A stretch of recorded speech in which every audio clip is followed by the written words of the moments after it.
السلام عليكم ورحمة الله وبركاته.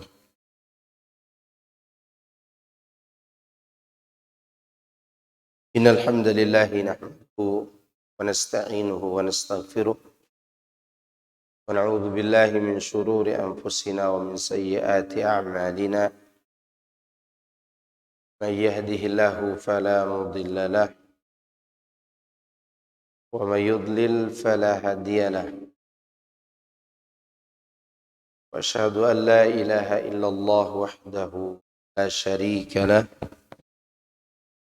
وأشهد أن محمدا عبده ورسوله صلى الله عليه وعلى آله وأصحابه أجمعين وسلم تسليما كثيرا. أما بعد، يا أيها الذين آمنوا اتقوا الله حق تقاته ولا تموتن إلا وأنتم مسلمون. يا أيها الذين آمنوا اتقوا الله وقولوا قولا سديدا يصلح لكم أعمالكم ويغفر لكم ذنوبكم، ومن يطع الله ورسوله فقد فاز فوزا عظيما. أما بعد، فإن أصدق الحديث كتاب الله وخير الهدي هدي محمد صلى الله عليه وسلم. شر الأمور محدثاتها، فإن كل محدثة بدعة، كل بدعة ضلالة، وكل ضلالة في النار. Jemaah sekalian rahimani Allah wa iyyakum. Alhamdulillah, kita bersyukur kepada Allah Subhanahu wa taala mana di pagi menjelang siang ini kita dikumpulkan kembali oleh Allah dalam kajian rutin kita setiap pekan, kajian kitab tafsir Ibnu Katsir. Sekarang kita memasuki surat Al-Waqi'ah. Al-Waqi'ah itu kalau diartikan secara harfiah yaitu kejadian nyata yang pasti akan terjadi. Ya, kejadian nyata yang pasti akan terjadi. Maka dia menjadi salah satu nama dari nama-nama hari kiamat. Al-Waqi'ah dari kata waqa'a yaqa'u, terjadi. Itu juga diartikan jatuh. Ya. Juga diartikan jatuh.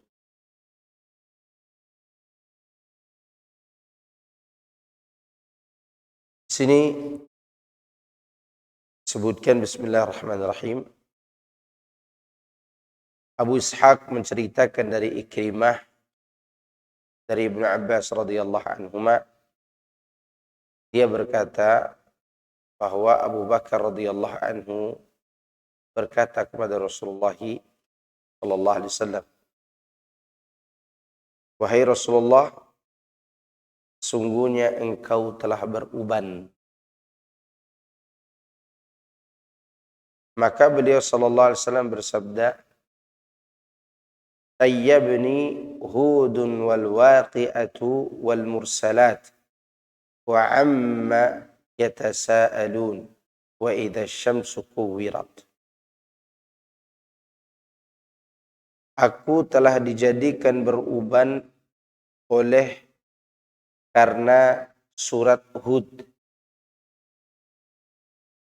dan surat Al-Waqi'ah serta surat Al-Mursalat dan surat An-Naba yang berbunyi amma yatasaalun, dan juga surat idza syamsu kuwirat. Surat-surat ini berbicara hari kiamat dengan pembicaraan yang sangat jelas. Seakan-akan hari kiamat itu terlihat di depan mata kita. Maka gara-gara surat-surat inilah Rasulullah SAW beruban.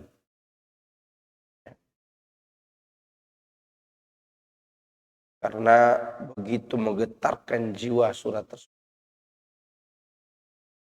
Demikianlah hadis yang diriwayatkan oleh Tirmidzi dan dia mengatakan hadis ini derajatnya hasan gharib. Maksudnya hadis ini hasan gharib itu ada perawi yang soleh yang agak lemah hafalannya dan dianggap gharib karena salah satu rantai periwayatannya hanya ada satu perawi saja. Itu namanya gharib. Hasan artinya semua perawinya terpercaya, namun ada salah satu dari perawi yang agak lemah hafalannya. Sedangkan gharib artinya di salah satu rantai periwayatan hadisnya terdapat satu perawi saja.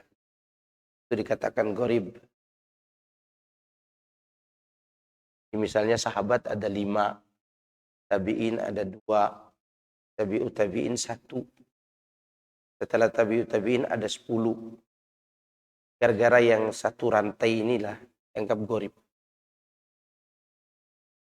Tapi gharib itu ada salah satu dari rantai periwayatannya itu kan ada satu perawi. Yang dikatakan gharib.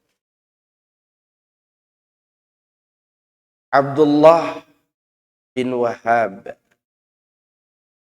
meriwayatkan dari Abdullah bin Mas'ud radhiyallahu anhu.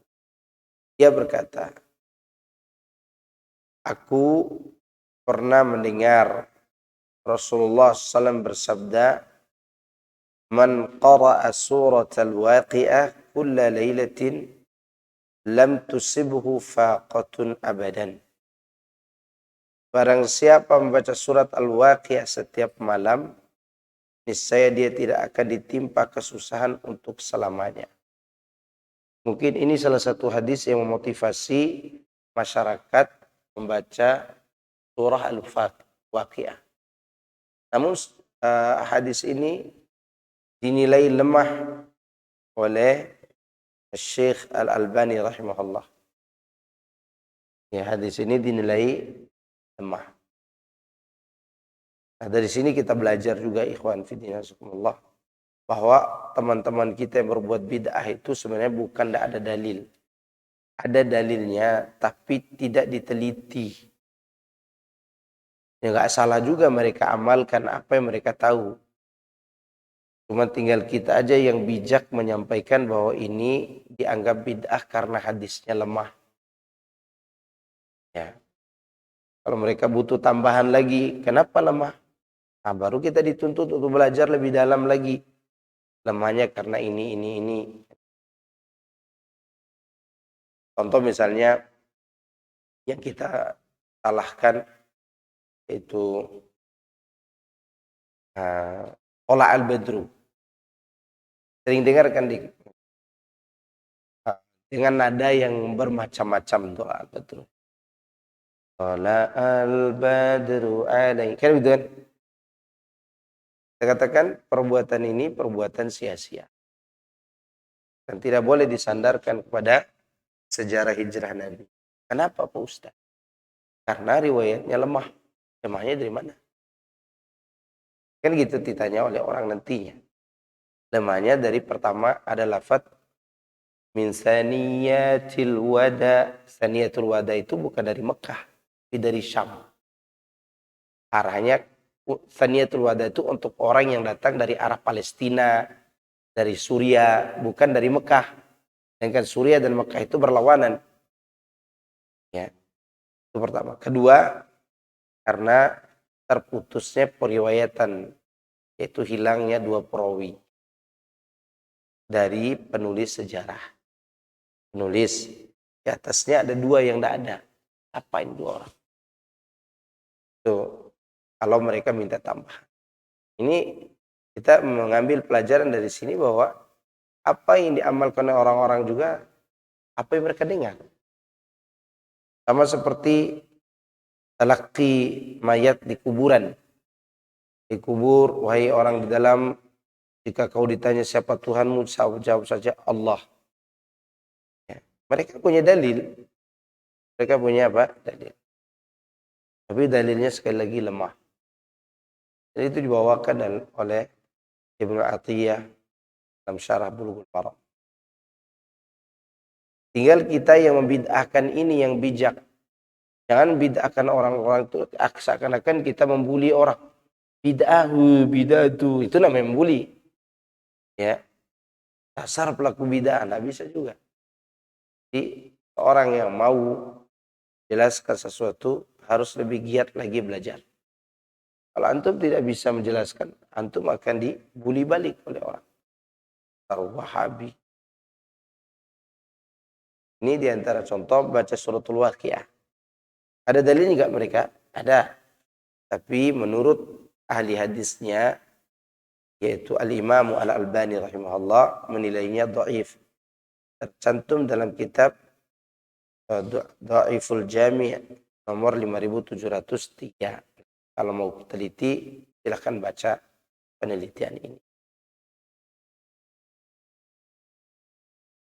Kemudian ada Abu Zabiyah tidak pernah meninggalkannya. Demikian pula yang diriwayatkan oleh Abu Ya'la dari Ibnu Mas'ud. Imam Ahmad meriwayatkan dari Sama' bin Harb. Oh, dia pernah mendengar Jabir bin Samurah bercerita. Rasulullah SAW senantiasa mengerjakan sholat seperti sholat kalian. Seperti sholat yang kalian kerjakan pada saat ini. Tapi beliau meringankannya. Sholat beliau itu lebih ringan daripada sholat kalian. Beliau biasa membaca surat Al-Waqiah dan surat-surat jenisnya pada sholat subuh. Jadi yang dimaksud sholat bacaan ringan itu bukan bacaan pendek sekali. Yang dibaca itu Al-Waqiah. Yang dibaca itu apa? Al-Waqiah. Maksud sholat berat itu kalau membaca suratul Baqarah. Kita enggak. Baru imamnya baca wal fajri wa layalin ashr. Semua udah batuk di belakang. Karena dalam pikiran dia itu ini sehalaman ini. Jadi tidak ada kenikmatan mendengarkan imam. Rasulullah SAW membaca surat yang ringan di waktu subuh. Ringan itu minimal 60 ayat, maksimal 100 ayat. Di waktu subuh. Ya. Minimal berapa ayat? 60 ayat. Maksimalnya 100 ayat. Suratul Waqiah tidak sampai 100 ayat. Cuma 96 ayat. Baik, kita bacakan suratnya.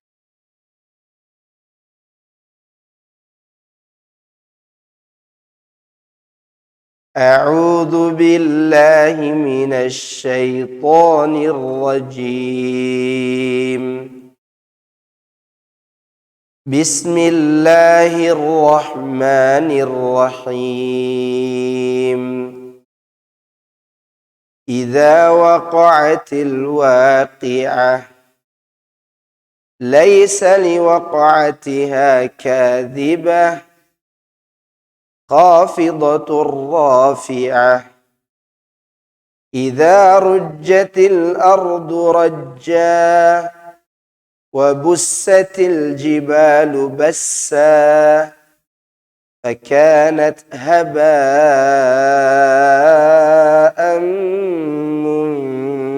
منبثا وكنتم أزواجا ثلاثة فأصحاب الميمنة ما أصحاب الميمنة وأصحاب المشأمة ما أصحاب المشأمة والسابقون السابقون أولئك المقربون في جنات النعيم Thullatun minal awwalin wa qalilun minal akhirin. Ala sururin mawdunatin muttaki'ina 'alaiha mutaqabilin. Yatufu 'alaihim wildanun mukhalladun biakwabin wa abariq wa ka'sin min ma'in.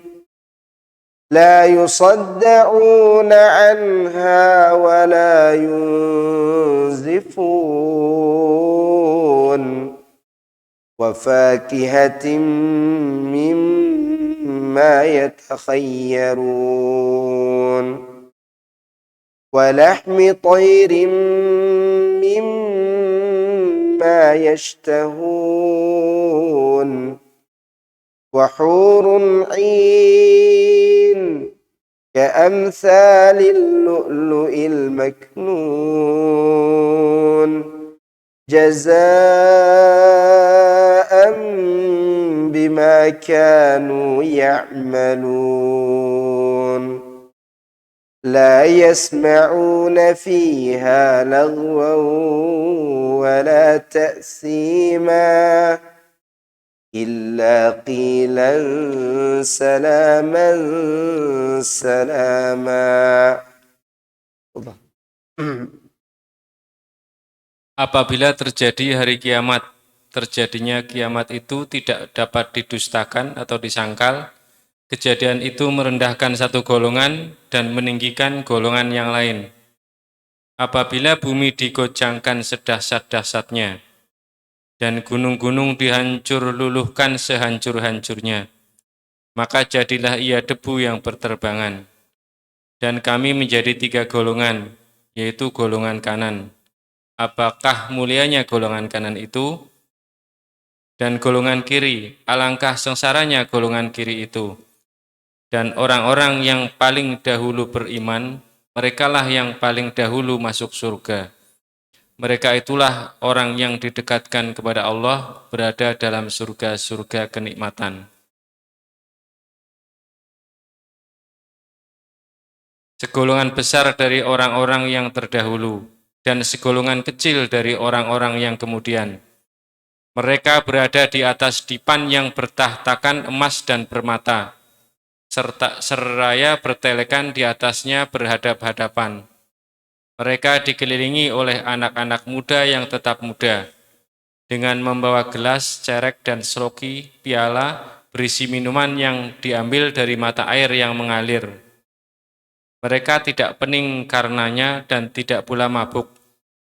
Dan buah-buahan dari apa yang mereka pilih, dan daging burung dari apa yang mereka inginkan. Dan di dalam surga itu ada bidadari-bidadari yang bermata jeli, laksana mutiara yang tersimpan baik. Sebagai balasan bagi apa yang telah mereka kerjakan, mereka tidak mendengar di dalamnya perkataan yang sia-sia dan tidak pula perkataan yang menimbulkan dosa. Akan tetapi mereka mendengar ucapan salam. Al-Waqi'ah adalah salah satu nama hari kiamat. Seperti yang pernah saya singgung sebelumnya, bahwa sebuah kejadian semakin banyak namanya, maka dia semakin menunjukkan kemuliaan dan keagungannya. Di antaranya hari kiamat memiliki banyak nama. Di antara nama tersebut Al-Waqi'ah, Al-Qari'ah, Al-Haqqah, Al-Ghashiyah, dan seterusnya. Itu semua adalah nama-nama hari kiamat. Sebagaimana yang difirmankan oleh Allah Subhanahu wa taala ini, kejadian hari kiamat itu pasti terjadi dan pasti ada. Ini bukan sebuah dongeng. Pasti terjadi. Ya. Sebagaimana Allah katakan, "Fayauma idzi waqa'atil waqi'ah." Itu disebut dalam surah Al-Haqqah. Maka pada hari itu terjadilah hari kiamat. Allah katakan di sini, "Idza waqa'atil waqi'ah." apabila terjadi hari kiamat. Laisa liwaqa'atiha kadhibah. Terjadinya kiamat itu tidak dapat didustakan atau disangkal. Bagaimana dengan orang mengatakan tak mungkin terjadi hari kiamat? Mana bukti secara ilmiah yang bisa dicerna oleh akal bahwa kiamat itu terjadi? Ada kebangkitan dan seterusnya. Kita katakan, coba lihat alam semesta. Bukankah di waktu kemarau Allah turunkan hujan, tumbuh dedaunan dan juga pepohonan? Atau tumbuh rumput-rumputan? Artinya Allah bisa menghidupkan kembali yang mati. Demikian juga hari kiamat nanti. Dan kata dan makna kadhibah sebagaimana yang dikatakan oleh Muhammad bin Ka'ab, yakni sudah pasti terjadi. Qatada mengungkapkan tidak ada pengecualian, tidak ada penolakan, dan tidak ada pengulangan. Terjadi sekali. Al-kadhibah berkedudukan sebagai masdar, seperti kata al-aqibah, yang bermakna penekanan. Artinya Allah sudah katakan kejadian hari kiamat pasti terjadi. Kemudian ditekan lagi, laisa liwaqa'atiha kadhibah. Tidak ada lagi yang bisa menyangkal. Tidak ada yang bisa mendustakan lagi kejadian itu. Khafidatur rafi'ah.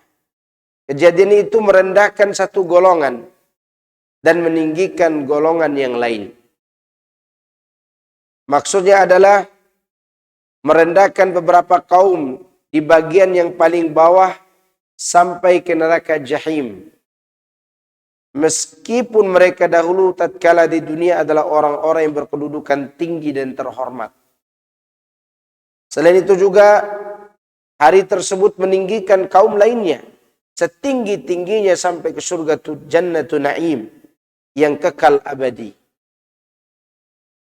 Meskipun mereka dahulu tatkala di dunia adalah manusia yang rendah secara status sosial. Demikianlah yang disampaikan oleh Hasan al-Basri, Qatada dan yang lainnya. Jadi makna khafidatur rafi'ah, khafidah artinya merendahkan. Merendahkan orang-orang yang tidak mengikuti agama yang benar. Tidak mengikuti Islam. Tidak mengikuti apa yang diajarkan oleh Allah dan Rasulnya Sallallahu Alaihi Wasallam. Meskipun mereka pejabat, orang kaya, orang terkemuka, pada hari kiamat nanti mereka akan direndahkan serendah-rendahnya. Coba antum lihat belagaknya orang-orang kaya zaman ini. Ya, ketemu orang pakai yang brandnya bagus-bagus, kemudian orang lain direndahkan oleh dia. Ya, dan ini berbahaya. Kalau kita kaya seperti Nabi Sulaiman, semakin kaya semakin tawadu, itu tidak masalah. Tapi zaman sekarang semakin kaya semakin apa? Semakin meninggikan diri. Maka pada hari kiamat akan direndahkan sesuai dengan kesombongan dia di dunia. Ukuran mana seorang itu sombong, maka serendah itu pula dia akan direndahkan dia. Demikian juga ditinggikannya derajat orang-orang yang dianggap hina. Mungkin di antara mereka ada budak, di antara mereka ada orang miskin, di antara mereka ada orang-orang yang biasa diusir dari pintu ke pintu. Mungkin untuk mendapat salam saja tidak diberikan kepadanya. Orang seperti itu boleh jadi akan lebih tinggi derajatnya daripada kita. Ya. Dan itu ditakutkan oleh Uwais Al-Qarni rahimahullah ta'ala. Uwais adalah ahli surga. Jadi permisalan orang-orang yang ikhlas berbakti kepada orang tua. Ada sebuah riwayat menyebutkan Uwais Al-Qarni sedang menghindari ketenaran. Waktu itu dia sangat terkenal setelah bertemu dengan Umar. Setelah bertemu dengan Umar radhiyallahu anhu, dia dikenal sebagai wali Allah. Dia menghilang, ada orang menemukannya di salah satu tempat pembuangan sampah umum. Dia sedang memakan sisa makanan yang dibuang oleh orang. Di sampingnya ada seekor anjing. Anjing itu ingin merebut makanan di Uwais Al-Qarni. Apa kata Uwais kepada anjing, wahai anjing, tenanglah, makanlah bagianmu. Jika nanti di hari kiamat aku bisa melewati sirat, maka aku lebih baik daripada engkau. Tapi kalau aku tidak bisa melewati sirat itu, maka aku lebih buruk daripada engkau. Makanlah jatahmu. Lihat bagaimana seorang yang soleh, dia khawatir dirinya Pak, direndahkan nanti di hari kiamat. Nabi Ibrahim alaihissalam berdoa kepada Allah, wala tukhzini yauma yub'atsun. Ya Allah, jangan engkau hinakan aku di saat manusia dibangkitkan. Ini Nabi, kekasih Allah. Allah katakan, wattakhadallahu Ibrahim khalila. Allah mengambil Ibrahim sebagai apa? Kekasih. Tapi dia khawatir direndahkan oleh Allah pada hari kiamat nanti karena kesalahan yang diperbuat. Maka dia mengatakan, wala tukhzini yauma yub'atsun. Jangan kau hinakan aku di saat manusia dibangkitkan. Sekarang siapa kita dibanding Ibrahim? Kita ini tidak ada apa-apa. Maka hari kiamat itu hari di mana Allah merendahkan sebagian kaum dan meninggikan sebagian yang lainnya. Kemudian Allah katakan setelah itu, idza rujjatil ardu rajja. Apabila bumi digoncangkan sedahsyat-dahsyatnya. Maksudnya di sini digerakkan sekencang-kencangnya sehingga menjadi goncang, baik luas maupun panjangnya. Seperti dikatakan, idza zulzilatil ardu zilzalaha wa akhrajatil ardu athqalaha wa qala al insanu ma laha. Apabila bumi digoncangkan dengan sekencang-kencangnya, dia memuntahkan apa yang ada di dalamnya. Manusia berkata, ada apa dengan bumi? Coba antum lihat, setiap gempa bumi pasti ada ucapan itu. Kenapa ini? Kenapa ini?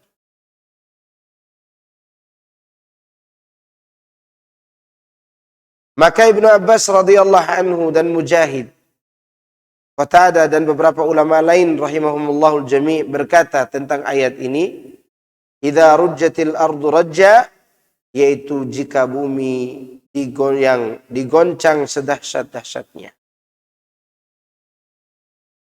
Jangan kata hari kiamat kita dengar gempa bumi yang 8 koma. Itu luar biasa itu. Menghancurkan apa yang ada di sekitarnya. Kemudian wabussatil jibalu bassa, dan gunung-gunung dihancurkan sehancur-hancurnya. Maksudnya diremukkan seremuk-remuknya. Ya. Pada saat itu diangkat gunung yang beserta tanah yang ada di sekitarnya. Umilatil ardu wal jibalu fadukkata dakkatan wahidah. Fayauma idzi waqa'atil waqi'ah. Saat itu bumi dan gunung-gunung diangkat dan dibenturkan sekali saja. Hancurlah bumi, hancurlah gunung itu, menjadi serpihan-serpihan debu. Fayauma idzi waqa'atil waqi'ah. Pada saat itulah terjadilah hari kiamat. Demikian yang dikemukakan dari Ibnu Abbas, Mujahid, Ikrimah serta yang lainnya. Lantas Ibnu Zaid bin Aslam mengucapkan, gunung-gunung menjadi sebagaimana apa yang difirmankan Allah, katsiban mahila, tumpukan pasir yang berterbangan. Itulah gunung itu. Sekarang kita lihat bagaimana gunung itu dinaiki orang, daki orang. Dan bagaimana indahnya gunung itu. Satu hari nanti Allah katakan katsiban mahila. Dia akan menjadi tumpukan pasir yang berterbangan. Fakanat haba'an mumbatha. Maka jadilah dia debu yang berterbangan. Ibnu Ishaq menceritakan dari Al-Harith, dari Ali bin Abi Thalib radhiyallahu anhu, yakni seperti debu-debu yang dihamburkan naik dan kemudian hilang tidak ada sedikit pun yang tersisa darinya. Ikrimah menerangkan mumbatha berarti sesuatu yang diterbangkan dan dihamburkan oleh angin. Jadi fakanat haba'an mumbatha, dia jadi dulu seperti pasir dan debu, lalu dihamburkan oleh angin dan menghilang lenyap tak tersisa.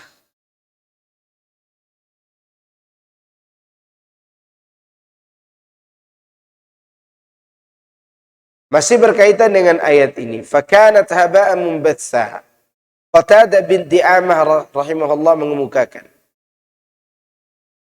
maka dia akan menjadi seperti pohon kering yang diporak-porandakan oleh angin.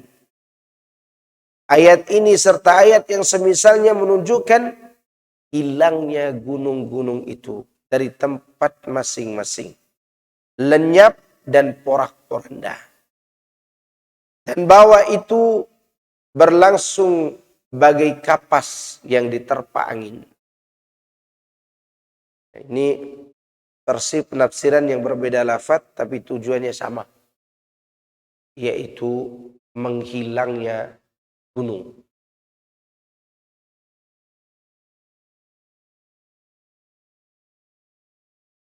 Dan firman Allah, wa kuntum azwajan thalatha,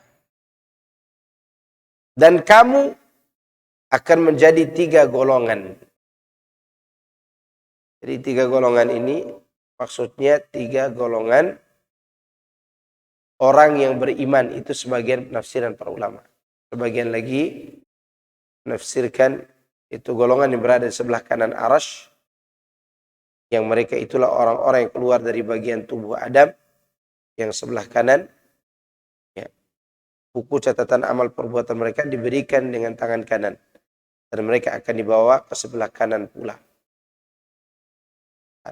Mereka itu adalah ahli surga, seperti ini dikatakan oleh Suddi. Dan golongan yang lain sebelah kiri arsy. Mereka itulah orang-orang yang keluar dari bagian tubuh Adam sebelah kiri, yang akan diberikan buku catatan amal perbuatannya pada tangan kirinya. Mereka kemudian akan dibawa ke sebelah kiri. Mereka itu adalah penghuni neraka secara umum. Semoga Allah melindungi kita dari neraka itu. Ini versi penafsiran. Ada yang menafsirkan ini khusus buat umat Muhammad. Khusus buat siapa? Umat Muhammad. Ada yang menafsirkan untuk orang banyak. Kalau orang banyak berarti orang kafir, orang Islam. Ada yang menafsirkan khusus buat umat Muhammad. Bahwa umat Muhammad itu dibagi 3 ketika di hari kiamat nanti. Yaitu ashabul yamin, ashabul shimal, dan as-sabiquna sabiqun. Siapa mereka?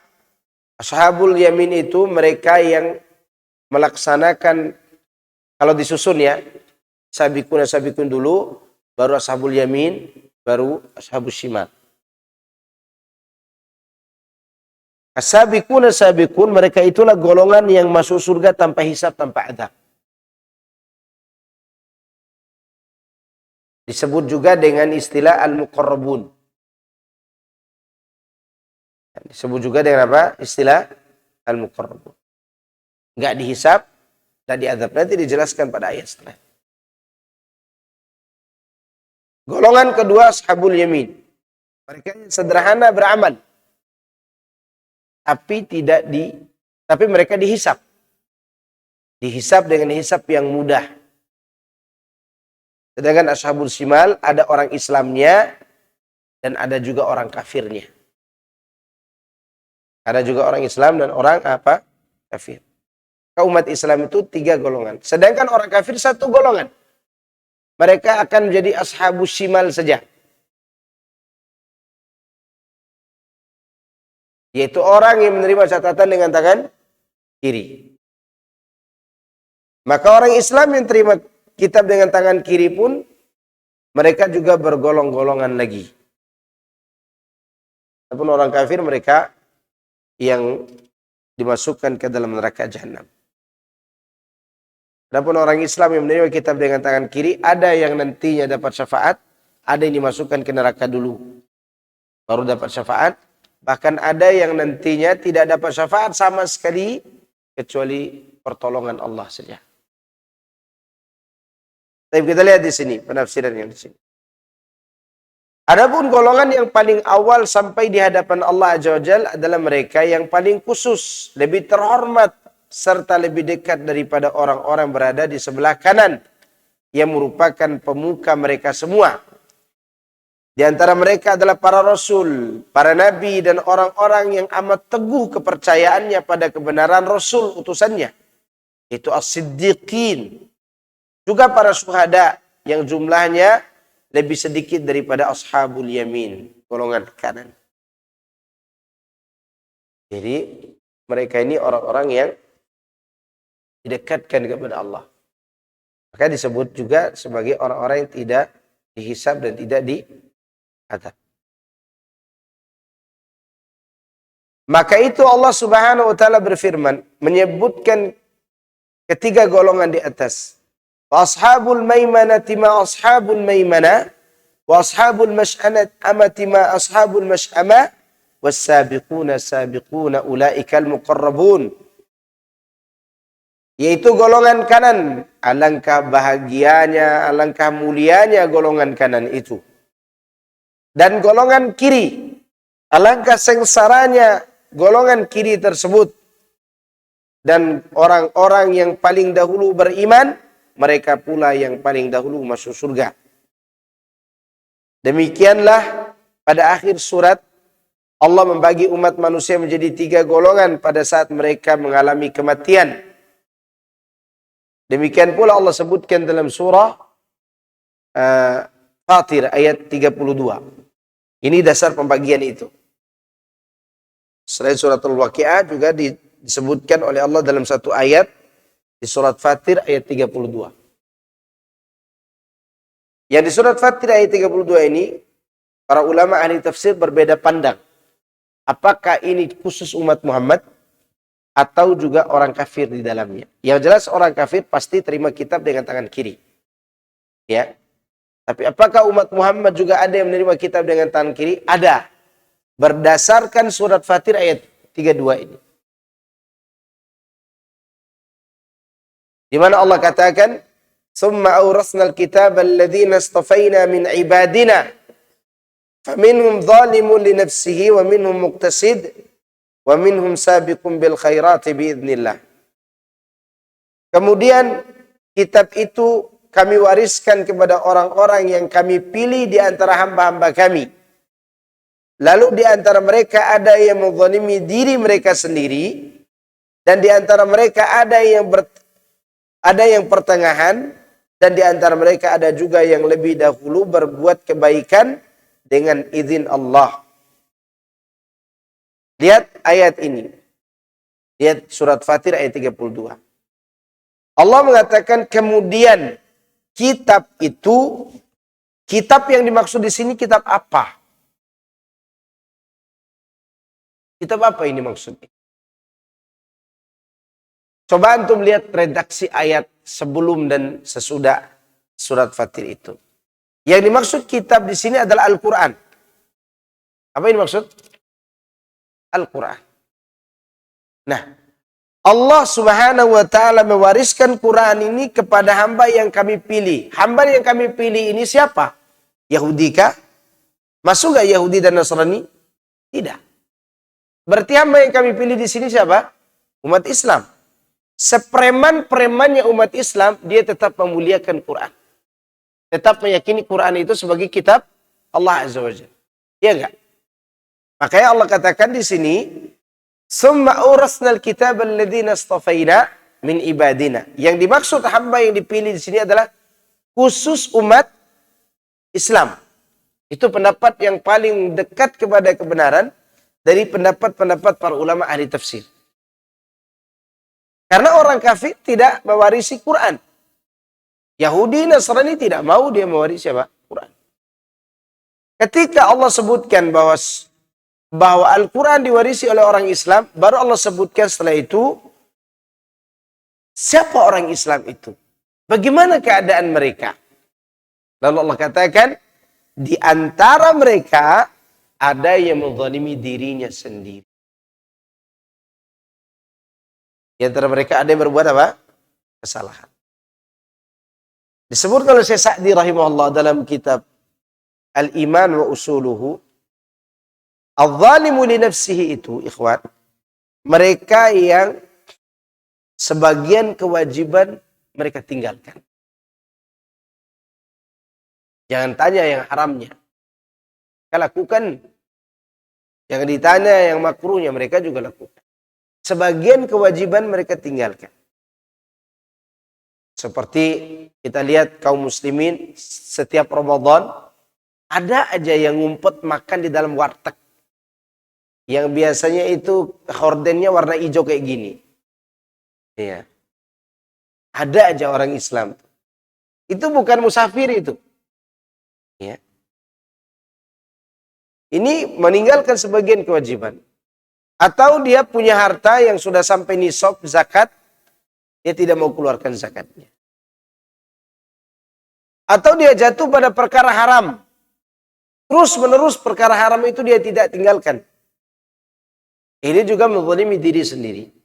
Beda dengan orang yang jatuh dalam perkara haram, kemudian dia kembali kepada Allah, bertaubat, dan meminta ampun. Ini enggak, ini dia nikmati yang haram itu. Seperti teman-teman kita, umat Islam, yang masih senang memakan uang riba dari usaha riba.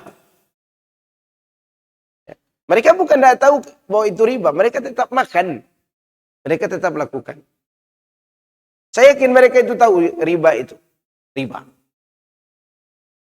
Ini juga menzalimi diri sendiri, tapi dia tidak keluar dari Islam.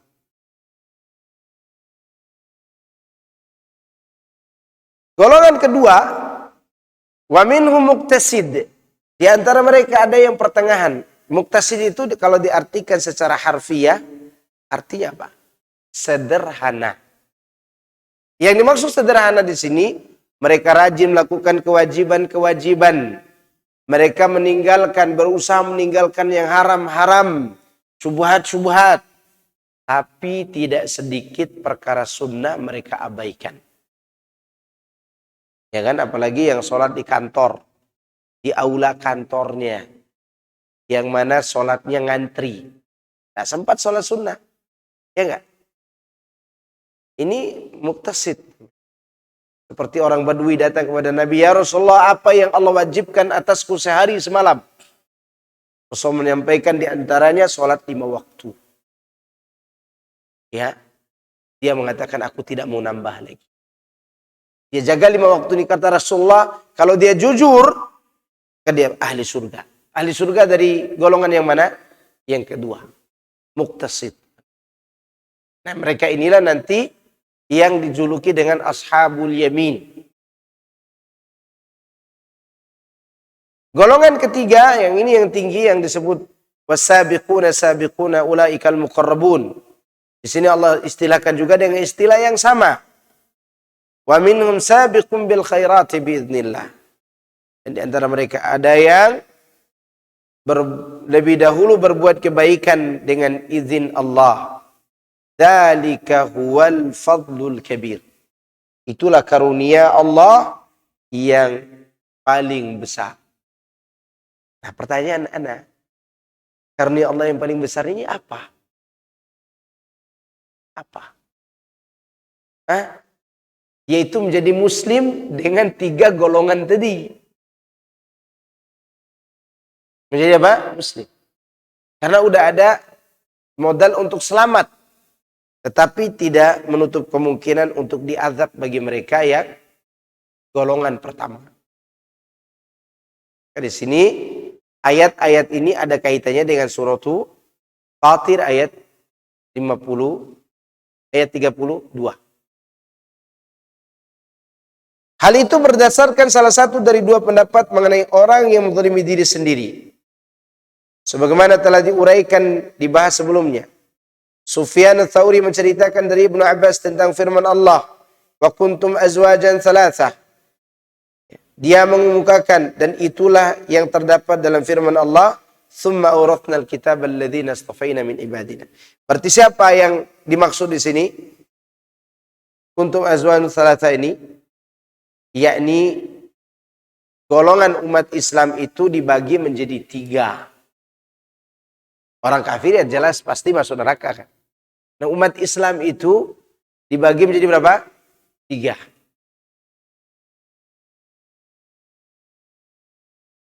Imam Ahmad meriwayatkan tentang as-sabiqun. Ya. Meriwayatkan dari Aisyah radhiyallahu anha, dari Nabi sallallahu alaihi wasallam, beliau bersabda, "Atadaruna man as-sabiquna ila dhillillahi yaumal qiyamah?" Qalu Allah wa rasuluhu a'lam. Qal alladhina idza utul haqqa qabiluhu wa idza su'iluhu badzaluhu wa hakamu lin-nasi li hukmihim li anfusihim. Tahukah kalian siapakah orang yang paling pertama sampai pada naungan Allah pada hari kiamat kelak? Para sahabat menjawab, Allah dan Rasulnya yang lebih tahu. Beliau pun mengatakan, yaitu orang-orang yang jika diberi kebenaran, mereka segera menyambutnya. Dan jika diminta, maka mereka pun akan memberikannya. Serta mereka memberikan keputusan kepada umat manusia seperti keputusan untuk diri mereka sendiri. Artinya mereka adil. Ya, mereka ini kalau diberitahukan ini yang benar, mereka sambut. Tidak ego. Tidak seperti kita. Ya mudah-mudahan kita bisa seperti mereka. Artinya tidak seperti orang zaman sekarang. Apalagi zaman sekarang orang-orang itu ego dengan emosional yang luar biasa. Kondisi yang bikin stres di Jakarta ini membuat orang susah menerima kebenaran. Iya enggak? Kita menyampaikan A, dia memahaminya C dan D. Lihat orang-orang ini. Kata Nabi, kalau kita mau masuk golongan wasabiquna sabiqun, di antara sifatnya alladzina idza u'tul haqqa qabiluhu. Kalau mereka diberitahukan tentang kebenaran, mereka terima. Ya enggak ego. Ya, bahkan di antara kita ini mudah-mudahan enggak ada di sini. Ya. Kalau yang menasihati adalah istrinya, so tahu kamu. Ya enggak? Padahal istrinya juga tahu kalau dia itu tahu gitu. Tapi dinasihati juga. Itu termasuk orang yang tidak beruntung. Orang yang beruntung itu enggak mau tahu. Yang penting dia dapat kebenaran, diterima. Lihat Umar bin Khattab. Umar radhiyallahu anhu. Beliau kalau dinasihati dengan nas Al-Quran dan hadis, dia akan tunduk kepada kebenaran. Maka dia pantas untuk menempati golongan ini. Lihat bagaimana para sahabat di zamannya. Ketika dinasihati, tidak ada yang menolak. Tidak seperti orang di zaman sekarang. Makanya sabiqun itu sullatun minal awwalin. Yang paling banyak menempati kedudukan ini, kebanyakan yang pertama dari umat ini. Orang-orang yang pertama kali beriman.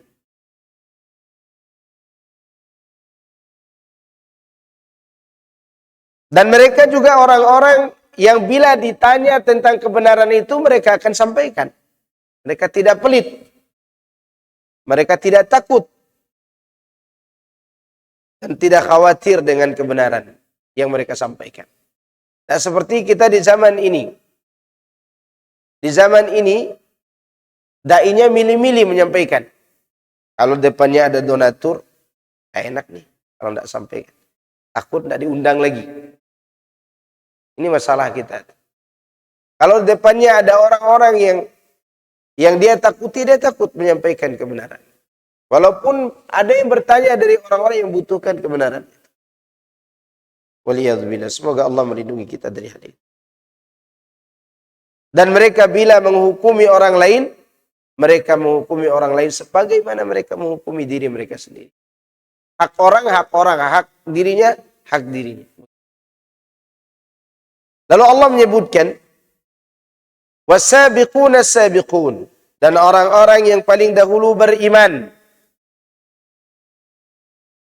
dan paling dahulu masuk surga. Muhammad bin Ka'ab dan Abu Harzah, Ya'qub bin Mujahid berkata, mereka itu adalah para nabi alaihimussalam. Adapun Suddi mengungkapkan mereka adalah ahlu illiyin, orang-orang yang berada di illiyin, tempat yang tinggi. Disebutkan dari Hasan al-Basri dan Qatadah binti Amr rahimahumullahul jami'. Yang dimaksud mereka itu adalah dari setiap umat. Saya umat Nabi Musa ada sabikunnya. Umat Nabi Isa ada juga. Umat Nabi Muhammad juga ada. Dan seterusnya. Al-Auza'i menuturkan dari Utsman bin Abi Saudah. Oh, dia pernah membaca ayat ini. Was-sabiquna as-sabiquna ulaikal muqarrabun. Dan orang-orang yang paling dahulu beriman, merekalah yang paling dahulu masuk surga. Mereka itulah orang-orang yang didekatkan kepada Allah. Ya. Kemudian dia mengutarakan, yakni orang-orang yang pertama kali pergi ke masjid, serta orang-orang yang pertama kali berjuang di jalan Allah.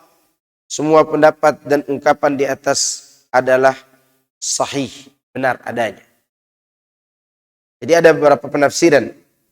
Penafsiran yang pertama, mereka orang-orang yang disebut dengan para nabi. Pendapat yang kedua, di setiap umat ada sabikunnya. Dan pendapat yang ketiga, mereka orang yang pertama kali ke masjid dan berjuang di jalan Allah Subhanahu wa taala. Ya. Ada yang lebih jelas lagi, yaitu perkataan Syekh Abdurrahman bin Nasir Sa'di rahimahullah dalam tafsir Sa'di dan juga kitabnya Al-Iman wa Usuluhu. Mereka yang senantiasa mengerjakan kewajiban dan mengerjakan yang sunnah seperti disebutkan dalam hadis di atas, dan mereka meninggalkan yang haram dan makruh serta sebagian perkara yang mubah. Ya. Kenapa semua pendapat sahih? Karena yang dimaksud dengan as-sabiqun di dalam ayat ini adalah orang-orang yang bersegera untuk berbuat kebaikan seperti apa yang telah diperintahkan kepada mereka. Yaitu perintah Allah dalam surah Ali Imran ayat 133. Fasari'u ila maghfiratin min rabbikum wa jannatin 'arduha samawati wal ardu. Dan bersegeralah kamu menuju kepada ampunan Rabbmu dan kepada surga yang luasnya seluas langit dan bumi. Sabiqu ila maghfiratin min rabbikum wa jannatin 'arduha ka'ardis samai wal ardi. Seperti itu juga Allah katakan, berlomba-lombalah kamu kepada mendapat ampunan dari Rabbmu dan surga yang luasnya seluas langit dan bumi. Ya. Oleh karena itu, barang siapa di dunia ini yang berlomba-lomba menuju kebaikan, maka di akhirat kelak dia termasuk orang-orang yang paling dahulu mendapatkan kemuliaan. Sebab balasan itu sesuai dengan amal perbuatan. Sebanyak engkau berutang, sebanyak itu pula dibayarkan. Karena itu Allah mengatakan ulaikal muqarrabuna fi jannatin na'im. Ya. Mereka itulah yang didekatkan kepada Allah di surga yang penuh dengan kenikmatan. Tapi ingat, semua kebaikan kita ini kalau diukur dengan balasan Allah tidak ada artinya. Enggak ada artinya. Maka nanti pada hari kiamat kata Nabi SAW, seandainya ada seorang yang berbuat kebaikan demi mendapat ridha Allah, artinya dengan penuh keikhlasan, mengikuti aturan para rasul, dia beramal mulai dari dilahirkan ibunya, seandainya dia sudah bisa sujud dan ruku, dia sudah bisa berdoa, dia sudah bisa membagikan hartanya di jalan Allah, mulai dilahirkan oleh ibunya, sampai dia dimasukkan ke liang kubur, dia tidak pernah bermaksiat, tidak pernah meninggalkan ketaatan. Jangan kata yang wajib, yang sunnah pun dia lakukan semua. Jangan kata yang haram, jangan kata yang makruh, yang mubah, yang melalaikan pun ditinggalkannya. Andaikan ada orang seperti itu, apa kata Nabi? pasti orang ini melihat amal perbuatannya sangat-sangat sedikit dibandingkan dengan balasan Allah. Dia pasti akan meremehkan perbuatan baiknya. Lalu bagaimana dengan kita? Aduhai, berapa banyak kewajiban yang kita tinggalkan? Berapa banyak yang sunnah kita tinggalkan? Berapa banyak yang melalaikan kita lakukan? Berapa banyak yang haram kita lakukan? Meskipun kita sudah bertaubat kepada Allah. Tapi ini ada orang yang tidak pernah berbuat dosa. Tawadu, rendah hati, semua dilakukannya. Mulai dari dia keluar dari perut ibunya sampai dia wafat. Lalu dia dihadapkan dengan balasan kebaikan itu. Ternyata kebaikannya tidak ada apa-apanya. Demikian besarnya balasan Allah subhanahu wa ta'ala. Makanya di akhir surat Fatir ayat 32 Allah katakan, "Dzalika huwal fadlul kabir." Allah tidak sebutkan dzalika huwal adlul kabir. Allah tidak sebutkan adil, tapi Allah sebutkan fadlu, karunia. Karena kebaikan itu Allah balas dengan balasan yang lebih. Sedangkan dosa Allah balas dengan yang setara. Itu harus kita ingat. Dosa dibalas dengan keadilan, sedangkan pahala dibalas dengan karunia. Dua balasan yang berbeda.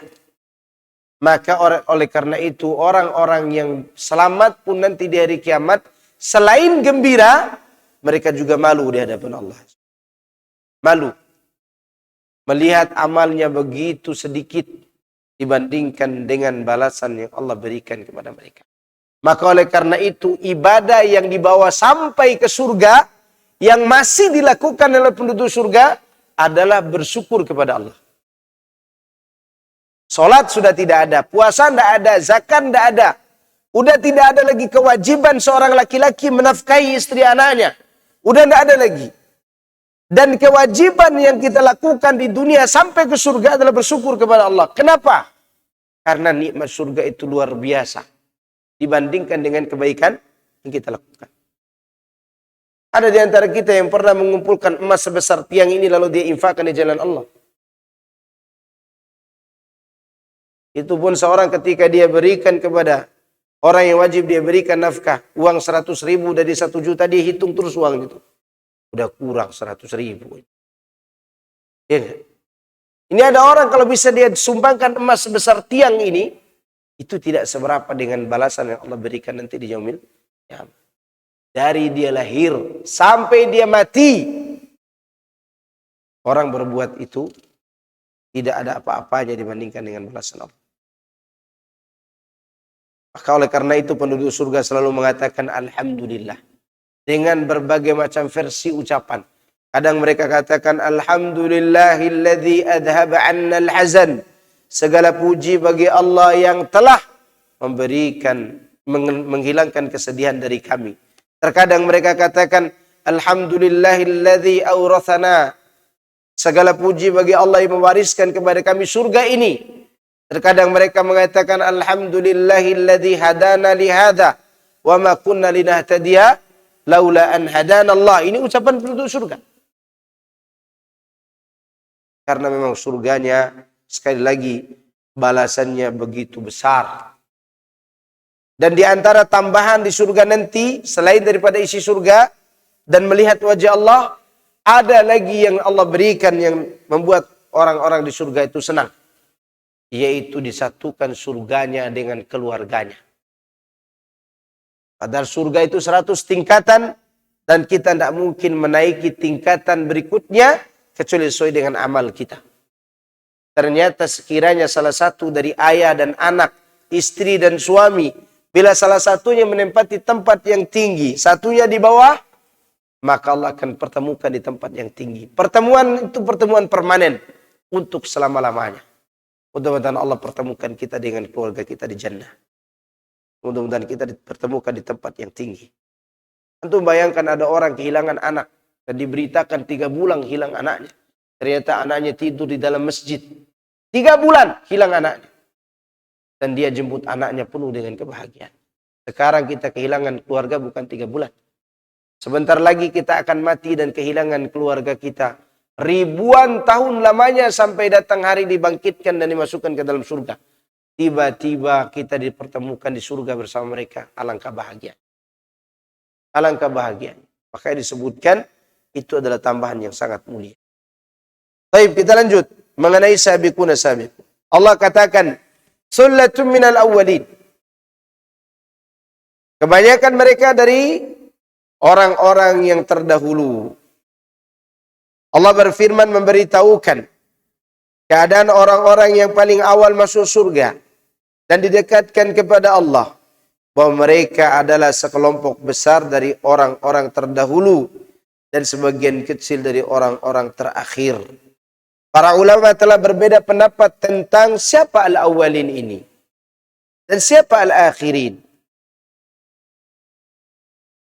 Ada yang mengatakan bahwa yang dimaksud al-awwalin adalah umat-umat terdahulu. Berarti mulai zaman Nabi Adam.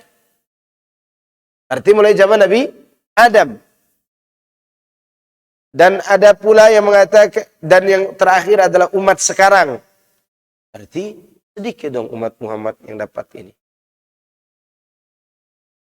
Demikian diriwayatkan dari Mujahid, pendapat Hasan Basri. Diriwayatkan oleh Ibnu Abi Hatim dari keduanya, dan itu pula yang menjadi pilihan Ibnu Jarir. Banyak jalur hadis yang disebutkan berkenaan dengan sabda Nabi SAW. Inni la arju an takunu rubu'a ahlil jannah. Sesungguhnya aku sangat berharap kalian kelak menjadi seperempat penghuni surga. Kalau kita menjadi seperempat penghuni surga, bisa masuk semua gak kita ini? Bisa, insya Allah. Ini harapan Rasulullah sallallahu alaihi wasallam. Hadis ini diriwayatkan Imam Bukhari dan Muslim serta Tirmidzi. Hadis ini dimasukkan ke dalam bab sifat surga. Segala puji dan sanjungan hanya milik Allah.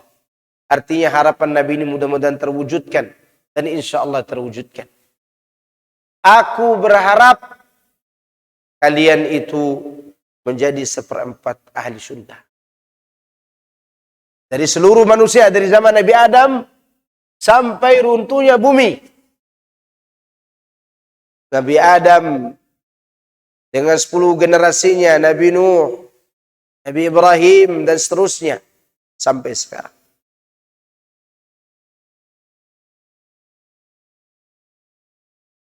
Sesungguhnya apa yang menjadi pilihan Ibnu Jarir di sini masih perlu dipertanyakan. Bahkan termasuk pendapat yang lemah. Karena umat ini merupakan umat yang paling baik.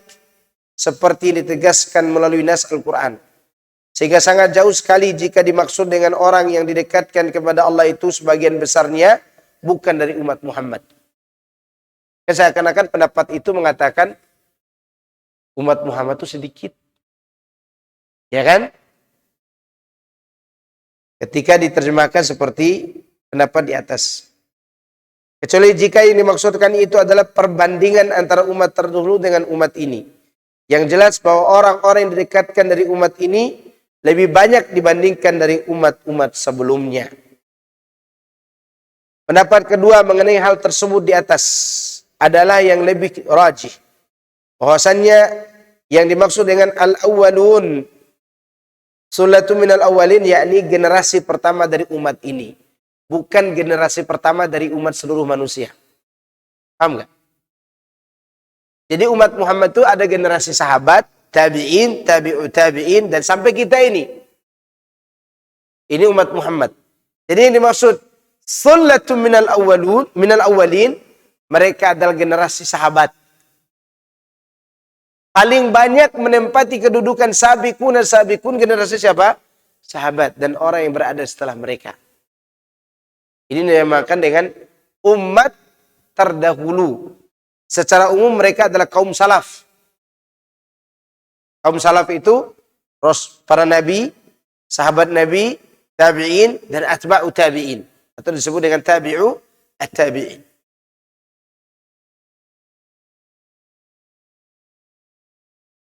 Ini pendapat yang dirojihkan oleh Al-Imam Ibnu Katsir. Adapun segolongan kecil dari umat ini, segolongan kecil dari orang terakhir maksudnya, umat terakhir dari umat Muhammad.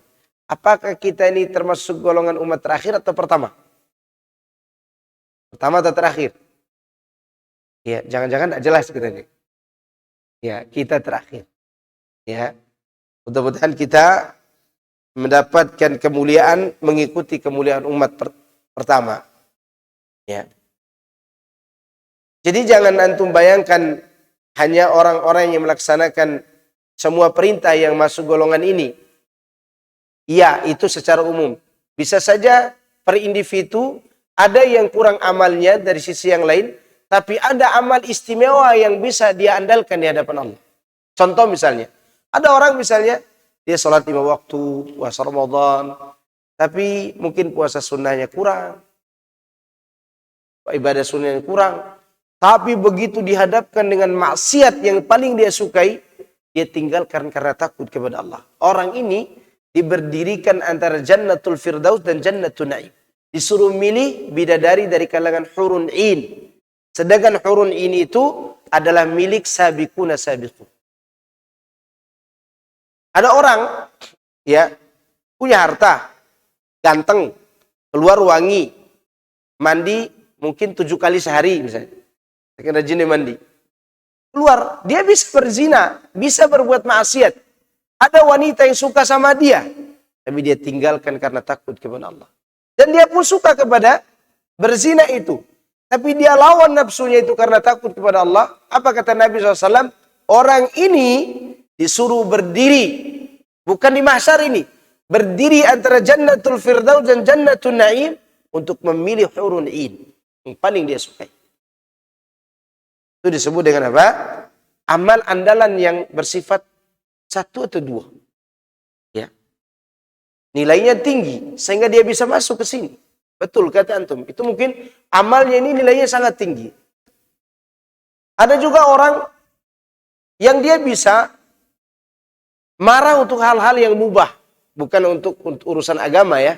Hal-hal yang mubah, misal dia pulang ke rumah tidak ada makanan, dia bisa marah. Di dalam masak, udahlah tidak masak dari tadi, dia bisa marah ini, tapi dia tahan. Kemudian istri heran, kok tidak marah lagi? Ada hurun in. Karena itu untuk apa? Untuk hurun in. Mudah-mudahan setelah itu dia tidak tambah marah lagi istrinya. Dan ini amal-amal yang sulit dilakukan oleh orang. Boleh jadi itu nilainya apa? Tinggi. Ya. Beda kalau orang itu marah karena agama, itu lain cerita. Istri tidak pakai jilbab, dia marahi. Maksudnya marahi hal-hal yang hak gitu. Seperti yang dilakukan Umar bin Khattab. Tapi ini adalah hal-hal mubah. Hal-hal mubah, hal-hal yang hak dia secara manusiawi yang bersifat duniawi. Dia tidak mau marah. Ini juga amalan yang tertinggi nilainya. Seperti orang yang meninggalkan apa sih? Zina juga. Maka disebutkan oleh Allah Azza wa Jalla, kebanyakan mereka dari umat pertama. Mengenai ayat ini disebutkan oleh Hasan Al-Basri, Ibnu Sirin, mereka berkata bahwa semua itu berasal dari umat ini, baik yang pertama maupun terakhir yang disebutkan dalam ayat tadi. Yang disebutkan dalam ayat ini, ya. Tidak diragukan lagi bahwa orang-orang pertama dari suatu umat selalu lebih baik daripada orang yang terakhir dari umat yang sama.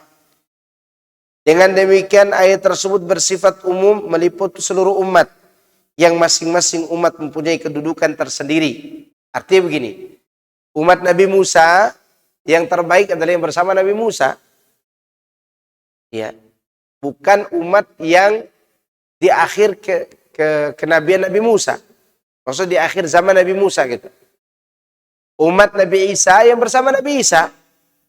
Bagaimana dengan umat Nabi Musa yang sekarang? Ini bukan umat Nabi Musa lagi. Ini orang yang kafir kepada Nabi Musa dan Nabi Isa. Paham nggak sampai sini? Ini bukan umat Nabi Musa dan Nabi Isa, bukan. Hanya ngaku-ngaku saja.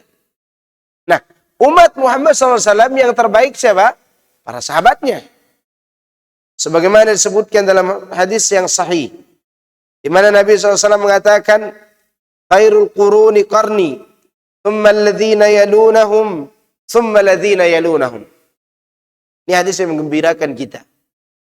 Sebaik-baik generasi adalah generasiku. Kemudian generasi setelahnya, kemudian generasi setelahnya. Sampai akhir hadis. Ya. Hadis sahih diriwayatkan Imam Bukhari, Ibnu Majah dan juga Imam Tirmidzi dan Imam Ahmad. Jadi hadis yang mulia ini menggambarkan betapa mulianya generasi pertama, generasi salaf. Rasulullah SAW juga mengatakan mengenai umat terakhir. Umat apa? Terakhir. La tazalu ta'ifatun min ummati zahirina 'alal haqqi la yadhurruhum man khadalahum wala man khalafahum ila qiyamis sa'ah. Masih akan terus ada sekelompok dari umatku, ini yang terakhir itu. Wa qalilum minal akhirin. Ya. Akan sekelompok dari umatku yang teguh menegakkan kebenaran. Mereka tidak dapat dicelakakan oleh orang-orang yang menghina mereka. Tidak juga oleh orang yang menentang mereka sampai hari kiamat. Antum mau masuk golongan ini? Jangan baperan kalau dihina orang. Wahabilah.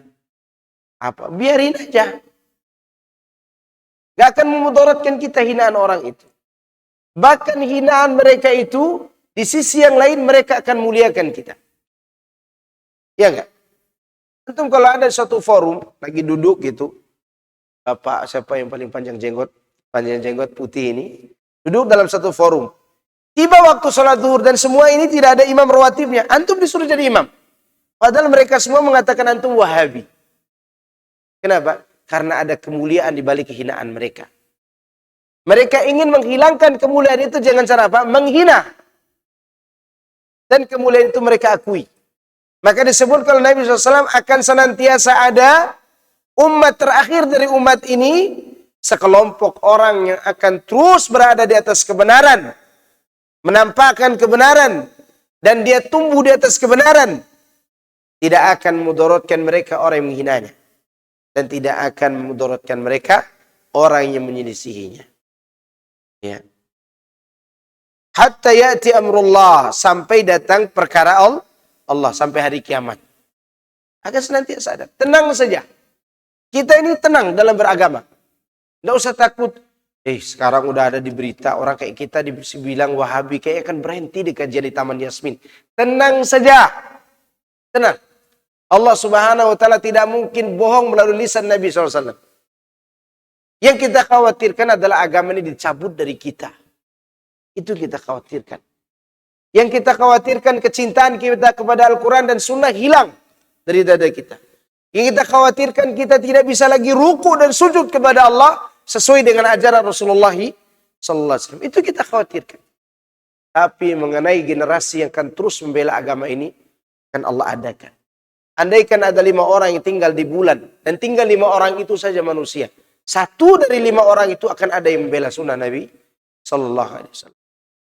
Andaikan kata orang di Korea Utara saja manusia, dan pemimpin itu seperti Kim Jong-un, ya, seperti itu otoriternya, maka demi Allah akan ada di antara mereka yang membela sunnah Nabi SAW.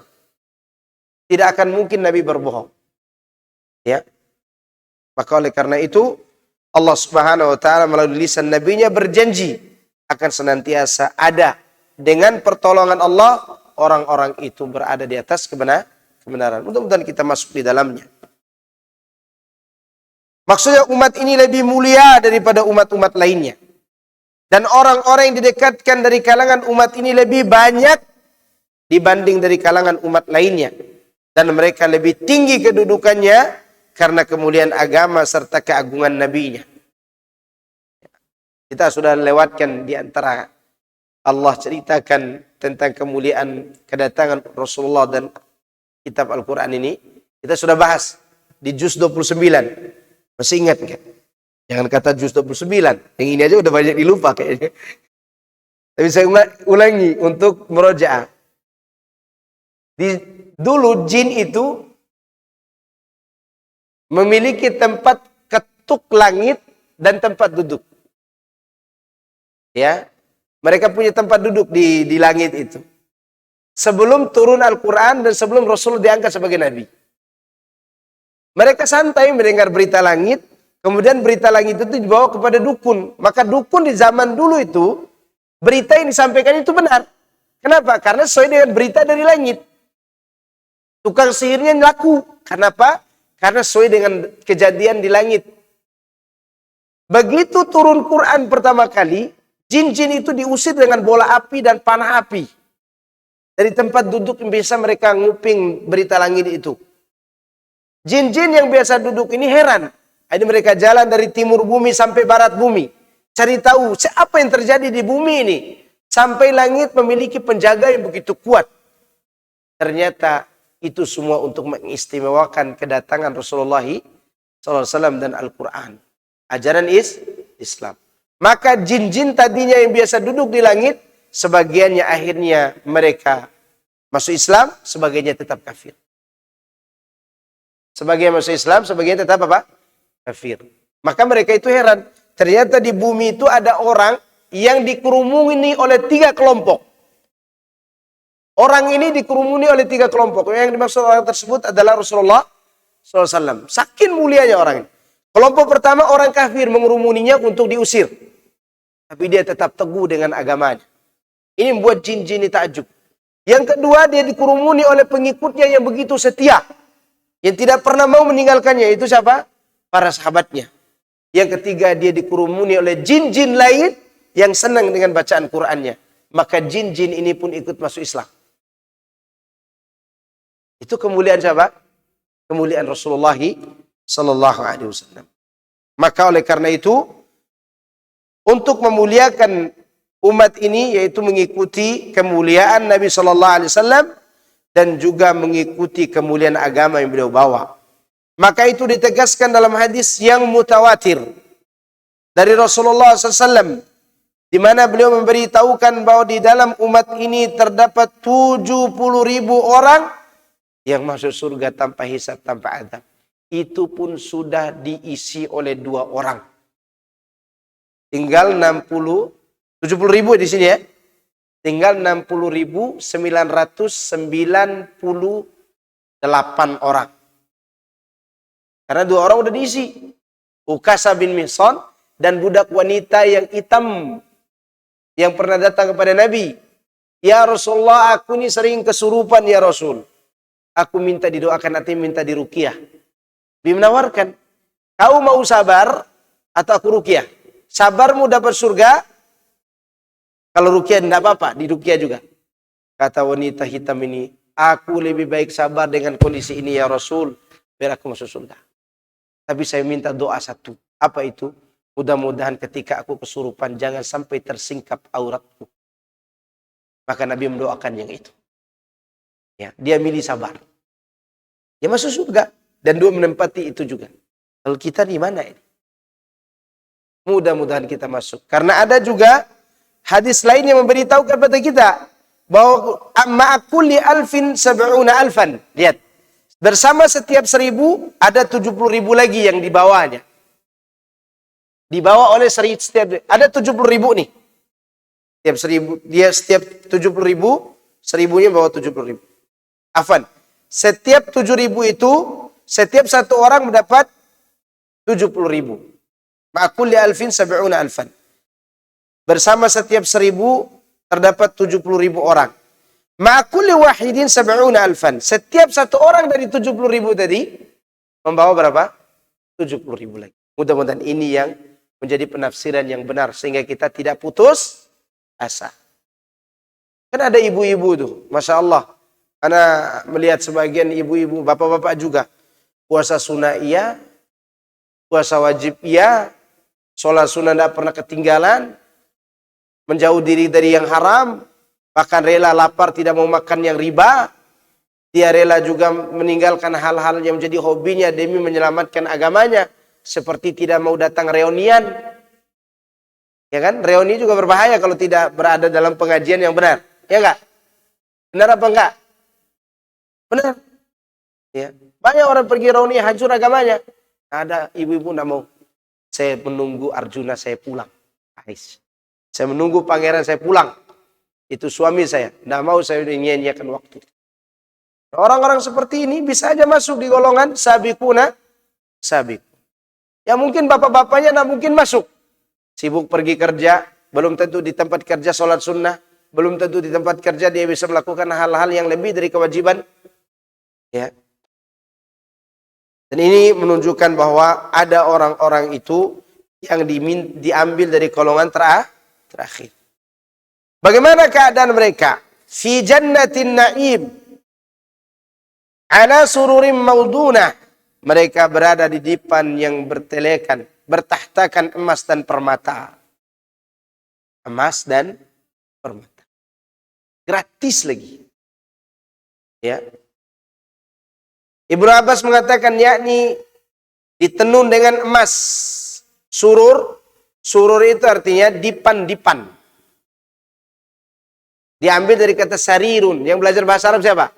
Sarirun artinya apa? Sarirun. Tempat tidur, ranjang. Ya. Seorang nelpon istrinya, "Ya zaujati aina anti?" "Ana aras sariri." "Istriku, kamu di mana?" "Saya di atas sarir." Sarir. Di atas kasur. Ya. Nah, jamaknya adalah surur. Kasur-kasur. Dipan-dipan. Yang mana ditenun dengan apa? Emas. Kemudian muttaqiina 'alaiha mutaqabilin. Seraya bertelekan di atasnya saling berhadapan-hadapan. Artinya wajah mereka masing-masing saling berhadapan satu sama lain. Hingga tidak ada seorang pun yang membelakangi. Ya. Nggak ada lagi istri dan suami tidur kasih punggung pasangannya di sana. Nggak ada. Tenang saja. Iya, nggak ada. Nanti tetap berhadapan-hadapan. Ya. Udah nggak ada. Emangnya ada nikmat berpunggung-punggungan? Nggak ada. Nikmat itu berhadapan. Di sini disebutkan. Artinya wajah mereka saling berhadapan satu sama lain. Hingga tidak ada seorang pun yang belakangi. Yatufu alaihim wildalum mukhalladun. Mereka dikelilingi anak-anak muda yang tetap muda. Yani mereka tetap dalam satu sifat saja. Tidak sombong, tidak beruban, dan tidak pula berubah. Beruban enggak, berubah juga tidak. Mereka adalah pelayan-pelayan yang sangat-sangat bagus. Biakwabin wa abariq wa kasimin ma'in. Dengan membawa gelas, dengan membawa cerek, dengan membawa seloki piala berisi minuman yang diambil dari air yang mengalir. Akwab jamak dari kub, artinya gelas. Suatu perkakas yang tidak ada gagang, pegangan, serta moncong tempat keluar air. Ini namanya gelas. Maka kalau di rumah antum ada gelas yang ada tempat pegangannya, itu namanya kub. Namanya apa? Kub. Sedangkan abariq, dia adalah teko. Adalah benda yang memiliki keduanya. Ada tempat pegangnya, ada moncongnya. Tempat keluar air. Itu namanya abariq. Ya. Dan benda itu diisi dengan khamar dari air yang mengalir. Tidak dari wadah-wadah yang bakal habis dan kosong. Tetapi dari mata air yang mengalir. Mata air apa nih? Khamar. Mata air khamar. Tahu khamar? Khamar di surga itu tidak memabukkan. Tapi mengasihkan. Kalau khamar di dunia, antum minum setengah botol sudah lain ucapannya. Ya. Sudah lain. Lihat tisu dikiranya uang 100.000. Maka oleh karenanya Allah katakan la yusaddauna anha wa la yunzifun. Mereka tidak pening, tidak pusing karenanya dan tidak pula mabok. Maksudnya kepala mereka tidak menjadi pusing dan akal pikiran mereka juga tidak menjadi kacau. Bahkan semuanya dalam kondisi stabil dan normal meskipun disertai dengan kenikmatan yang menyenangkan serta kelezatan yang sangat memuaskan. Bagaimana rasanya? Tunggu episode kehidupan selanjutnya. Ya. Ad-Dhahhak meriwayatkan dari Ibnu Abbas, dia berkata, di dalam minuman khamar itu terdapat empat hal, yakni mabuk, pusing, muntah, dan kencing. Itu kalau khamar dunia. Ya, khamar dunia. Ini yang sudah pernah merasakan, tidak perlu saya tanyakan. Ya, pasti juga mengiyakan ini. Kemudian Allah menyebutkan khamar surga dan membersihkan semua unsur tadi. Tidak ada pusing, nggak ada mabok, nggak ada muntah, nggak ada kencing. Ya, nggak ada kencing. Ya, saya pernah mengkritisi kajian seorang ustadz yang mengatakan silakan Anda minum susu di surga sampai muntah-muntah. Nggak ada, jangan salah bercanda. Ya, nggak ada muntah di surga. Jangan kata muntah, berludah aja tidak boleh, tidak ada. Ya, maka minumlah sepuasnya dan itu sesuai dengan apa yang diinginkan. Ingat ya, sesuai dengan yang diinginkan. Bukan sesuai dengan perut kita. Kalau sesuai perut kita, ada batasnya. Tapi sesuai dengan keinginan, ada batasnya. Maka disebut, yashtahun. Sesuai dengan keinginan. Wa fakihatin mimma yatakhayyarun wa lahmi tayrin mimma yashtahun, kata Allah. Dan buah-buahan dari apa yang mereka pilih dan daging-daging burung dari apa yang mereka syahwatkan. Kalau di sini disebut inginkan kan? Sebenarnya yashtahun itu diambil dari kata syahwat. Karena yang tidak pernah kenyang dari manusia apa? Syahwat. Apa yang diinginkan syahwatnya diberikan. Ya. Saya hari ini mau makan daging burung, daging onta, daging sapi, daging ini, daging itu. Mau makan buah apel, buah semangka, dan seterusnya. Bisakah diberikan dan dimakan oleh kita? Bisa. Karena sesuai dengan apa? Syahwat. Bukan sesuai dengan perut. Kalau dunia sesuai dengan apa? Perut. Coba ada yang saya mau minum es campur nanti kalau buka puasa. Saya mau makan semangka, makan gorengan, makan tahu isi, makan cabai gitu. Kira-kira dia masuk rumah sakit nggak setelah itu? Masuk rumah sakit karena melebihi kebutuhan perut. Ya. Maka di surga tidak mengikuti kebutuhan perut, tapi mengikuti kebutuhan syahwat. Mengikuti kebutuhan syahwat. Kemudian disebutkan dalam sebuah hadis mengenai daging burung. Inna tayral jannati kamsalil qubti yar'a fi syajaril jannah. Burung surga itu seperti onta yang berkeliaran di pepohonan surga. Ya, antum bayangkan kecil gitu. Ya. Kan kalau kita mau makan daging burung sekarang ditembak dulu. Burung itu bulunya besar, dagingnya kecil. Di sana burung yang terbang di surga itu sebesar apa? Onta. Sebesar apa? Onta. Tapi jangan antum bayangkan burung onta. Karena burung onta tidak bisa terbang. Burung sebesar onta.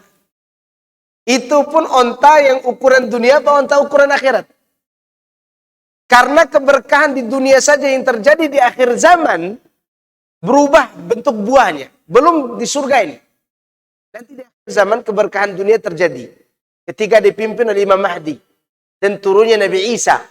Di mana saking berkahnya dunia di tanda akhir zaman. Tanda besar hari kiamat.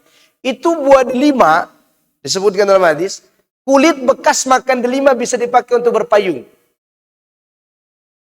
Delima. Sekarang antum pernah lihat delima kan? Yang antum tanam di depan rumah antum segini besar dia. Ya.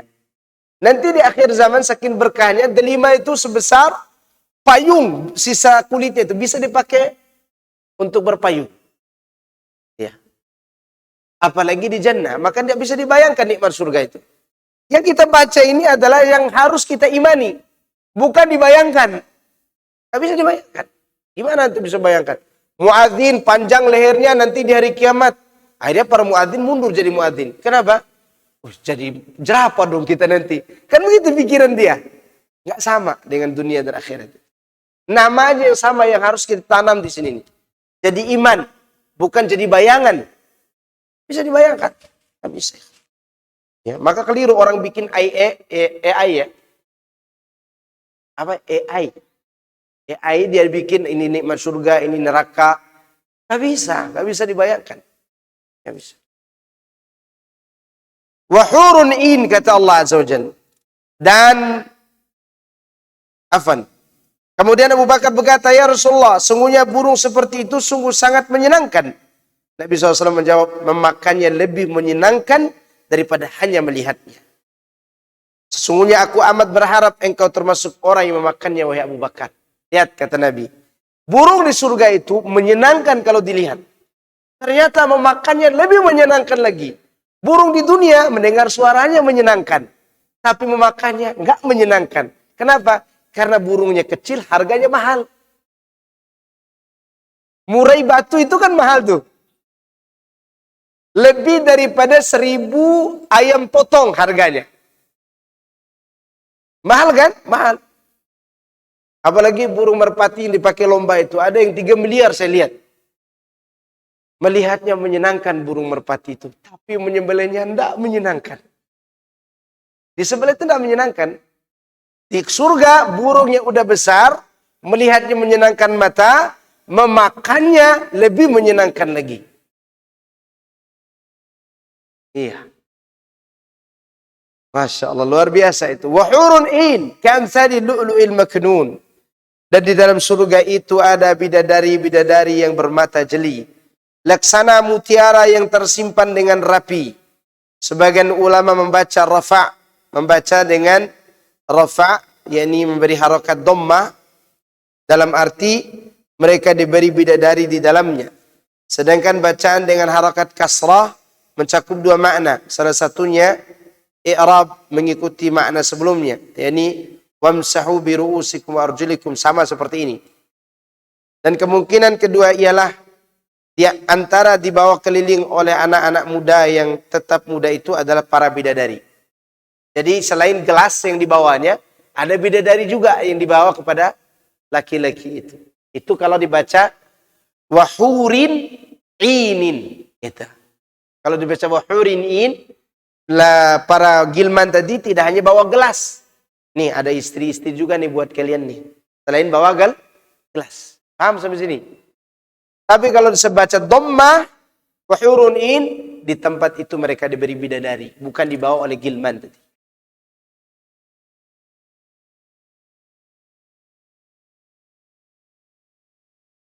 Tetapi hal tersebut terbatas di istana saja. Tidak di antara sebagian dengan sebagian yang lain. Jadi bidadari ini tidak dibawa kemana-mana. Tapi di istana masing-masing. Di tempat masing-masing. Ya. Bahkan di rumah mereka dikelilingi oleh para pelayan disertai dengan para bidadari. Kamsalil lu'lu'il maknun. Laksana mutiara tersimpan baik. Maksudnya seolah-olah mereka itu seperti mutiara yang masih basah lantaran warna putih dan beningnya. Ya. Berarti mereka itu putih bening. Kalau bahasa Sundanya barodas. Ya. Barodas. Barodas itu mencakup itu ya. Satu kata putih dan bening. Ya, putih bening. Namanya barodas. Sebagaimana yang telah dijelaskan dalam surat As-Saffat. Ka'annahuna baydum maknun. Seolah-olah mereka itu putih telur yang tersimpan. Telah dipaparkan pula sifat mereka itu dalam surat Ar-Rahman. Jazaa'an bima kanu ya'malun. Sebagai balasan terhadap apa yang mereka usahakan. Jadi ini balasan untuk kita usahakan. Antum bayangkan usaha kita banyak apa sedikit? Sedikit. Ini banyak sekali. Sangat banyak sekali. Ya. Ada orang, ini orang nih.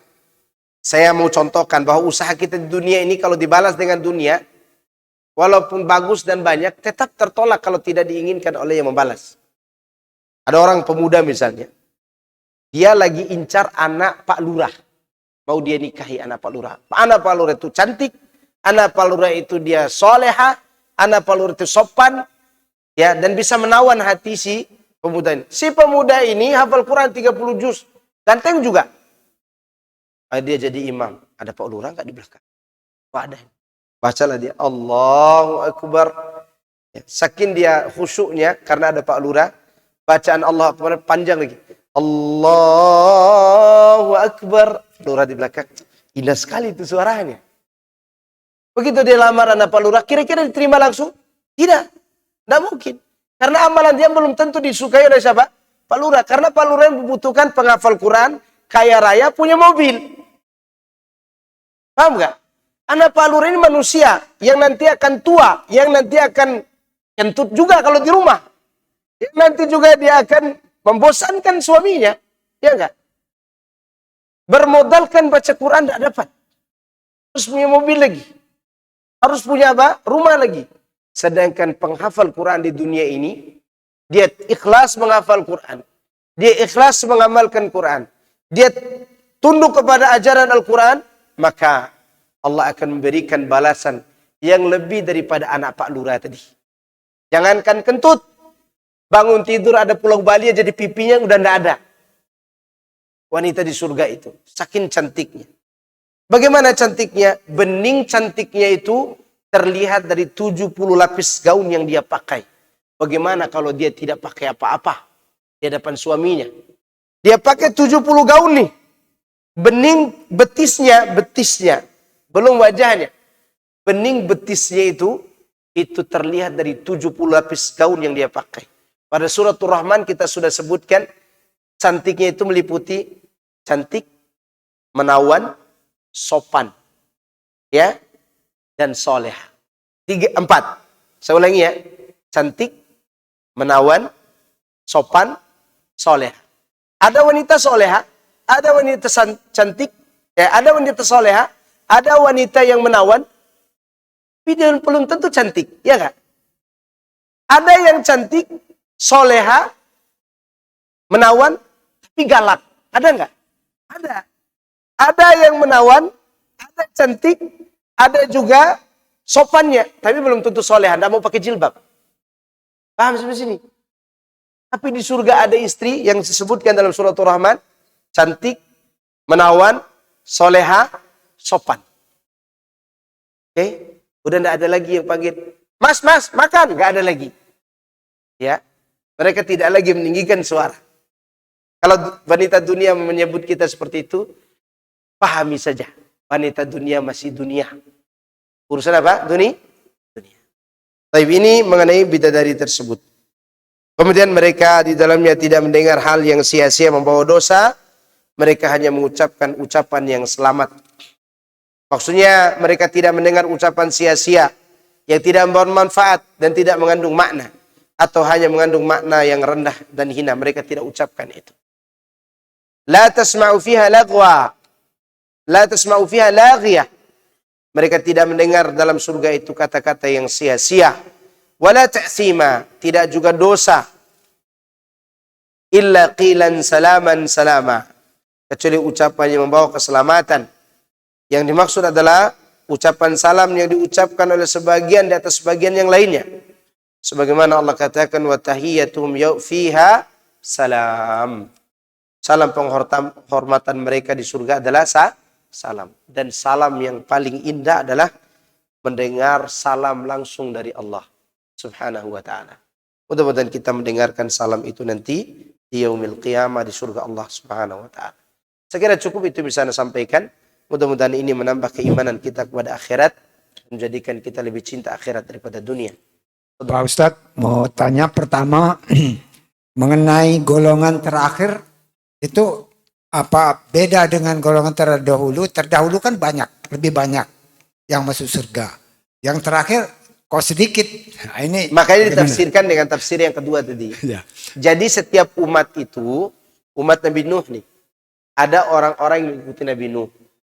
Sampai datang Nabi Ibrahim, masih ada pengikut Nabi Nuh. Misalnya. Atau sampai datang Nabi Soleh, masih ada pengikut Nabi Nuh. Nuh sampai Soleh, masih ada pengikut Nabi Nuh. Nah, pengikut Nabi Nuh yang bersama Nabi Nuh itu, ada yang masuk surga tanpa hisab dan tanpa adab. Kebanyakan dalam zaman Nabi Nuh. Adapun yang mendekati zaman Nabi Saleh dan Nabi Hud, mereka sedikit yang mengikuti masuk surga tanpa hisab, tanpa adab. Demikian juga umat Muhammad. Umat Muhammad itu ada yang masuk surga tanpa hisab, tanpa adab. Tapi kebanyakan dari kalangan sahabatnya, tabi'in dan tabi'ut tabi'in. Nah, dibandingkan dengan persentase umat Nabi Nuh, Nabi Ibrahim dan yang lainnya, maka yang masuk surga tanpa hisab, tanpa adab itu lebih banyak umat Muhammad. Itu ini maksud. Iya, lebih banyak umat Muhammad. Lagi Pak Ustadz. Ya. Yang dimaksud anak-anak muda di sini siapa Pak Ustadz? Anak-anak muda ini ciptaan Allah di surga. Iya, bisa dikatakan pelayan di surga. Wildan yang melayani penduduk surga. Tapi di istana masing-masing, di rumah masing-masing. Tidak ke rumah tetangga. Tidak mesti pembantu kita hari ini kerja di kita, besok kerja di orang. Mereka di tetangga. Beda dengan bidadari. Dan belum pernah saya dapat berita dia bidadara. Tapi disebut wildan. Baik. Apa beda ashabu shimal dengan golongan sesat di ayat 51 Al-Qari'ah, Al-Waqi'ah? Sama. Makanya ini surat Al-Waqi'ah ini, lihat. Yang mana di ashabu shimal ya? Ayat 51 ya? Surat yang sama. Karena surat ini awalnya menjelaskan yang akhir. Awal surat ini menjelaskan yang akhir.